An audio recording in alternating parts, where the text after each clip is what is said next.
ജെറമിയ പ്രവാചകന്റെ പുസ്തകം 31 അധ്യായം 10 വാക്യം.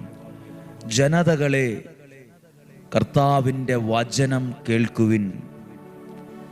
ജനതകളെ, ദൈവത്തിൻ്റെ വചനത്തെ കേൾക്കുക.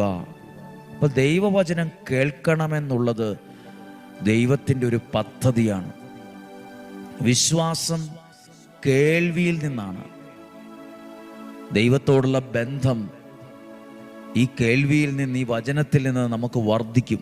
നമ്മളിൽ അത് വർദ്ധിക്കും. വചനം കേൾക്കുമ്പോൾ ഒരാളിൽ അനുഗ്രഹം വളരാൻ തുടങ്ങും. അനുഗ്രഹം വളരും. നമ്മളിൽ അനുഗ്രഹം വളരും.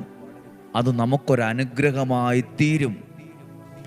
ദൈവവചനം കേൾക്കുമ്പോൾ പരിശുദ്ധാത്മാവിൻ്റെ സന്തോഷം നിങ്ങളിൽ നിറയും. ദൈവവചനത്തിൻ്റെ ആനന്ദം നിങ്ങളെ സ്വാധീനിക്കും. ഇപ്പോൾ വചനം വായിക്കുവാണ്. ജനതകളെ, കർത്താവിൻ്റെ വചനം കേൾക്കുവിൻ. വിദൂര ദ്വീപുകളിൽ അത് പ്രഘോഷിക്കുവിൻ. അത് കഴിയുന്ന വിധത്തിൽ അത് പ്രഘോഷിക്കണം. ഞാൻ ഒരാൾക്ക് വചനത്തെ അയച്ചു കൊടുക്കുമ്പോൾ ആ വ്യക്തിയോട്, ആ കുടുംബത്തോട് ദൈവത്തിൻ്റെ വചനം പ്രഘോഷിക്കുന്ന ദൈവത്തിൻ്റെ ശുശ്രൂഷകരായി മാറുവാണ്.